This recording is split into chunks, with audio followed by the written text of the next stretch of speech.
నమస్కారం అన్న పొద్దుటూరు అందరికీ. మేము ఈరోజు మేడే కార్యక్రమం ఏంటంటే స్టీలు, ఐరన్, గ్లాసు దీనికి సంబంధించిన వాళ్ళమంతా దాదాపు 10,000 మంది ఈ ఊళ్ళో వర్క్ చేసుకుంటున్నామన్నా. మేము ఈ మేడే చేయడం ఫస్ట్ సార్ అన్న. ఇది మేము ఎప్పుడు చేయలేదు ఇంత భారీగా. మేము చేసేది ఏంటంటే కన్నా మా సమస్యలు చాలా ఉన్నాయి. మేము అక్కడ మీటింగ్ చెప్తాము స్టేజీలో. ఇప్పుడు కార్యక్రమాన్ని విజయవంతం చేయాల్సిందిగా కోరుకుంటున్నాము.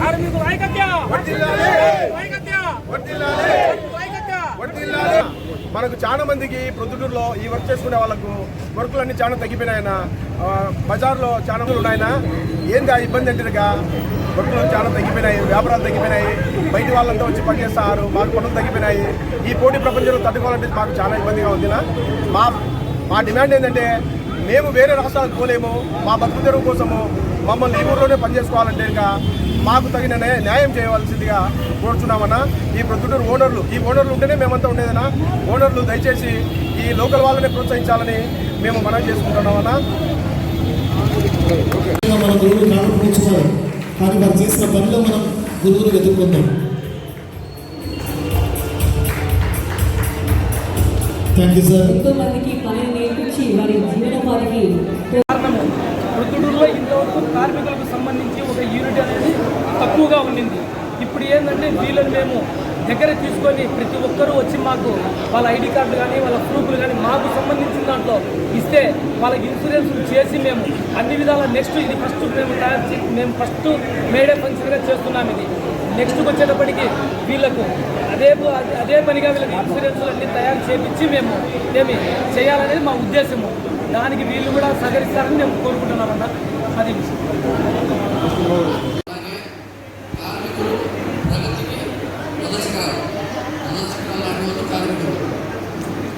అలాంటి ఈ మేడే సందర్భంగా మా టీడీపీ తరపు నుంచి ప్రతి ఒక్కరికి కార్మికుల దినోత్సవ శుభాకాంక్షలు.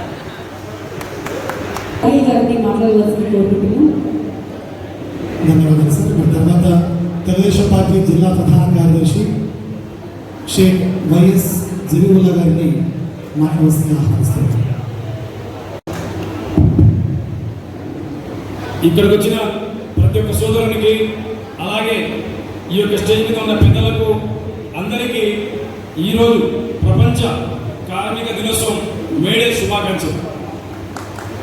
ముఖ్యంగా మేడే అనేది ఎందుకు వచ్చింది? మే డే అంటే ఈ మే నెలలోనే 1వ తేదీ ప్రతి ఒక్కరూ దీన్ని నిర్ణయించినారు కార్మికుల కోసము. కార్మిక దినోత్సవం ఉండాలని. ఎందుకంటే 1886లో అమెరికాలోని షికాగోలో కార్మికులు పూర్తిగా స్తంభించినారు. కారణం ఏమంటే ఆ కాలంలో 16 గంటలు, 18 గంటలు, 14 గంటలు శ్రమించి కార్మికులు పనిచేస్తున్నారు. అయితే వాళ్లకు రావాల్సిన న్యాయం రావడం లే. మనిషి ఒక యంత్రం కాదు. యంత్రాన్ని కనిపెట్టింది మనిషి అయినా మనిషి మాత్రం యంత్రం మాత్రం పని చేయలేడు. అన్ని గంటలు చేయాలంటే వాళ్ళతో కావడం లే. ఆరోగ్య సమస్యలు వస్తున్నాయి. ప్రతి ఒక్క సమస్య వస్తున్నప్పుడు ఎవరో దాంట్లో ఒక బాంబు వేసినాడు. దాంతో పోలీసులు కాల్పులు జరిపి చాలా మంది కార్మికులు చనిపోయినారు. ఆ తర్వాత అందరూ కూర్చొని ఇది కాదు, దీనికి పరిష్కారం చూపాలని ఈ 1886లో ఇది జరిగితే 1889లో మేడే ఇది ప్రపంచ కార్మిక దినోత్సవం అని 8 గంటలే పని చేయాలా మనిషి. 8 గంటల కంటే ఎక్కువ చేయాలంటే బోనస్ చేయాలా. అది అతని ఇష్ట ప్రకారము. బోనస్ అంటే తెలుసు కదా, 1 గంటకు మనం ఇప్పుడు తీసుకుని 8 గంటలకు బోనస్ 1 గంట ఎక్స్ట్రా చేయాలంటే 1.5 గంట డబ్బు ఎక్స్ట్రా చేయాలి, అంటే ఎక్స్ట్రా చేయాలి. అలాంటి దినాన్ని అన్ని సృష్టించి ఒక సంస్కరణ తెచ్చినారు. అలాగే మన ఇండియాలో కూడా చెన్నైలో 1923లో మే 1వ తేదీ నుంచి ఆ నుంచి కూడా మన ఇండియాలో కూడా మేడే దినోత్సవం జరుపుకుంటున్నారు. కారణం ఏమంటే ఈ ప్రపంచం నడవాలంటే 2 శక్తులు. ఒకటి పెట్టుబడిదారి, ఇంకొకటి కార్మిక శక్తి. ఈ రెండు ఉంటేనే ప్రపంచం నిర్మించింది. పెట్టుబడి లేకుంటే కార్మికుల నుండి కూడా లాభం లేదు. కేవలం కార్మికులే ఉంటే మనం పెట్టుబడి అవసరం. పెట్టుబడి కార్మికులు ఇద్దరు కలిస్తేనే ఈ ప్రపంచము నిర్మితమైంది.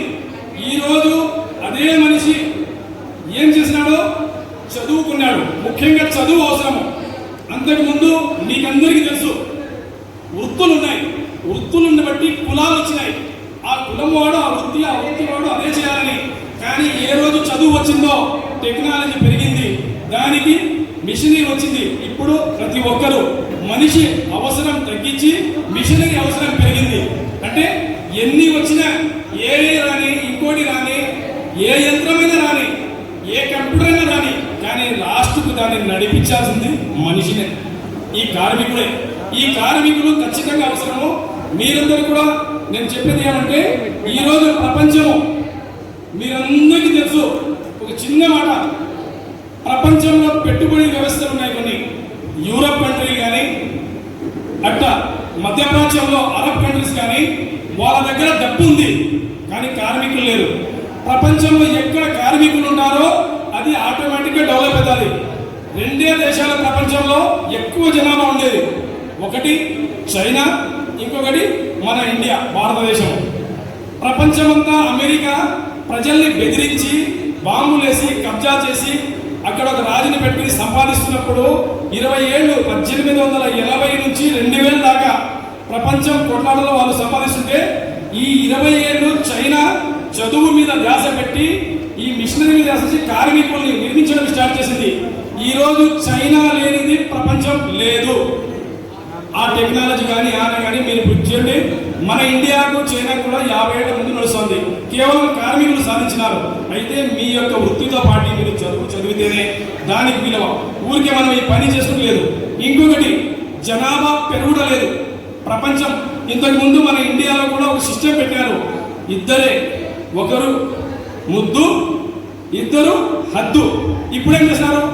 ఇద్దరు వద్దు, ముగ్గురు ముద్దు, నలుగురు. ఆ తర్వాత ఎంతైనా హద్దులు లేవు. కారణం, ప్రపంచంలో కార్మిక వ్యవస్థ తగ్గిపోతా ఉంది. మనిషి జననాలు తగ్గిపోతా ఉంది. మనిషి జననాలు తగ్గితాయి అంటే మరణాలు పెరుగుతాయి. జననాలు కావాలంటే మనిషి నుంచి కొన్ని దేశాలు కొన్ని ఫెసిలిటీస్ ఇచ్చాయి. రష్యా కానీ యూరోప్ కానీ, మీరు మా దేశంలో రండి, పెళ్లిళ్ళు చేసుకోండి, మీకు ఫెసిలిటీ ఇస్తాం. చైనా అయితే కొన్ని హాలిడేస్ ప్రకటించింది, ప్రేమికుల కోసమో పెళ్లి చేసుకున్న వాళ్ళ కోసమో డెలివరీ కోసం అని. మన ఇండియాలో కూడా ఇప్పుడు కొత్తగా స్టార్ట్ అవుతుంది. డెలివరీకి కేవలం లేడీస్కి ఇచ్చేసి సెలవులతో పాటు ఆ ఇంటికి ఉన్న మగవారికి కూడా సెలవులు ఇవ్వాలని ప్రకటిస్తారు తొందరలో. చూడండి, ఈ దినాలు కూడా చూసాము. జనం కూడా చంద్రబాబు గారు ఏమన్నారు? 3-4 దేశభక్తి ఎక్కువ ఉన్న వాళ్ళంటే ఎక్కువ పిల్లలు పుట్టించాలన్నారు. కారణం అంటే కార్మికులు తగ్గిపోతున్నారు. అయితే మీరు కూడా ఏం చేయాలంటే, పెట్టుబడిదారీ వ్యవస్థ మీ యొక్క శ్రమను దోచుకోకూడదు. మీరు పెట్టుబడిదారీ వ్యవస్థ ఎక్కువ ఆశించకూడదు. ఇవన్నీ బ్యాలెన్స్గా నడవాలంటే ఖచ్చితంగా ఒక మంచి వ్యవస్థ, ఒక మంచి పరిపాలన ఉండాలి. బాగా ఆలోచించండి. ఇప్పుడు మన ఆంధ్రప్రదేశ్ ఉండే పరిస్థితుల్లో, విడిపోయిన తెలంగాణ ఇప్పుడు ఉండే పరిస్థితుల్లో చంద్రబాబు గారు ఒక దృఢమైన నిశ్చయంతో అమరావతి అనేది నిర్మించి మన ఆంధ్రని ప్రపంచంలో పట్టణంలోనే గుర్తించాలని. అందుకే మీకు అందరికీ ఒకటి చెప్తాను, మనము రాముడు జగుల్లా ఇంకొకరు కాదు, మనమంతా ఒక్కటే. అదే తెలుగు జాతి. మనం ఎవరంటే తెలుగు వాళ్ళం. ఎక్కడ పోయినా మనం తెలుగు వాళ్ళమని గుర్తించాలా. ఈ జాతి తెలుగు జాతి. ఇది డెవలప్ కావాలంటే చెయ్యి కలిపి నిజమైన నాయకుడిని, నిజమైన ప్రభుత్వాన్ని గుర్తించి ఆ ప్రభుత్వాన్ని మనము ముందు వెనుక ఉండి నడిపిస్తే మనం డెవలప్ అవుతాము. ఎట్లా చైనా 20 ఏళ్ళు కష్టపడి ప్రతి ఇంట్లో జపాన్ అనేది ఉన్నది వస్తువు. ఈ రోజు మీరు చూడండి, చైనా అంటే చలాతో చాంతక్ నైతో రాత్ తక్ నింది. కానీ ఈ రోజు చైనా జపాన్ ని నెట్టేసింది. జపాన్ అని ఎవరు గుర్తుపట్టడం లేదు. ఎందుకంటే క్వాలిటీ చైనా కట్ట. ఈ తెలుగు జాతి కూడా కష్టపడి మనం సాధించి మనం నిర్మించుకుని ప్రపంచంలో చూపించాలంటే మనము దృఢమైన ఒక పటిష్టమైన నాయకత్వము ఉండాలా. ఈ తెలుగు జాతి కోసం పుట్టిందే తెలుగుదేశం పార్టీ. ఈ పార్టీని మనం ఎవరైనా మంచి చేయొచ్చు, ఇంకొక పార్టీ చేయొచ్చు, కానీ ఆలోచించాలి. ఒక వ్యక్తి పేరు ఏదో, ఒక ప్రాంతం పేరు ఏదో ఉంటే అది వేరేది. కానీ ఒక జాతి కోసం పుట్టిన పార్టీ తెలుగుదేశం పార్టీ. మీకు అందరికీ కోరుకునేది, మీరు ఒక సభకు పిలిచినందుకు ప్రతి ఒక్కరు ధన్యవాదాలు తెలుపుకుంటూ, ప్రతి ఒక్కరు మేడే మరొక శుభాకాంక్షలు తెలుపుకుంటూ సెలవు తీసుకున్నాను. జై హింద్.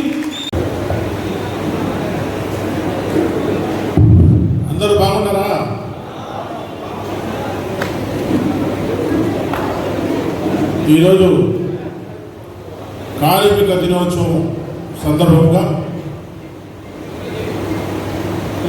ఏఐజీ అనే ఒక నామ పేరుతో ఒక అసోసియేషన్ ఏర్పాటు చేసి